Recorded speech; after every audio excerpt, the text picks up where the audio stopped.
मित्रांनो, मागे आपण बघितलं तर मागच्या एपिसोडमध्ये की वेगवेगळ्या प्रेसिडेन्सी येऊन वेगवेगळी नाणी एकाच ईस्ट इंडिया कंपनीची प्रसारित होत होती. सगळी वेगवेगळी होती.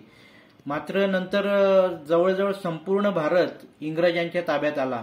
नवनवीन सुधारणा होत गेल्या. रेल्वेची सुधारणा झाली, पोस्टाची सुधारणा झाली, वेगवेगळे पुलं बांधली गेली आणि सगळीकडे इंडियामध्ये खूप चेंज होत गेले.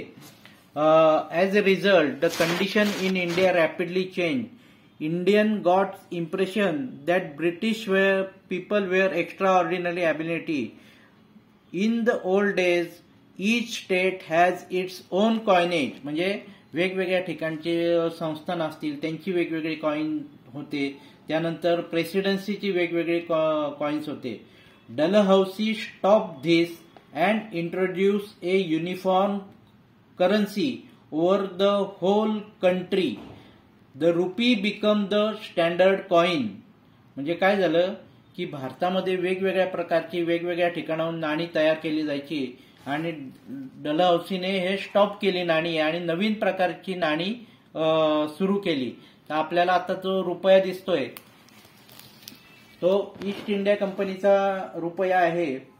त्याच्यामध्ये लिहिलेलं आहे ईस्ट इंडिया कंपनी 1 रुपी 1835 म्हणजे 1835 ला हा रुपया आहे. विल्यमच्या नावाने केलेला आहे.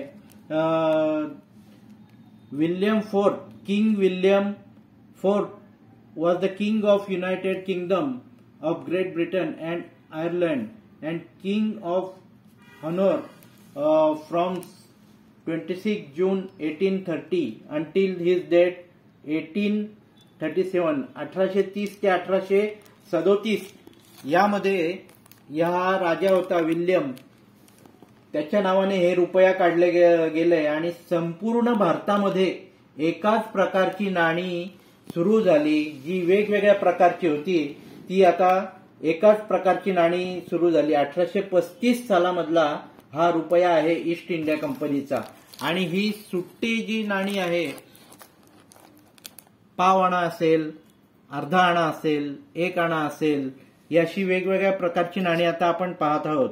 पण 1835 सालापासून संपूर्ण भारतामध्ये एकाच प्रकारचे रुपये, एकाच प्रकारची नाणी लॉर्ड डलहौसीने सुरू केली.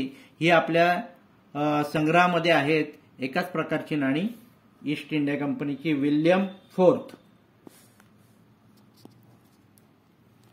अशी ही नाणी आहेत.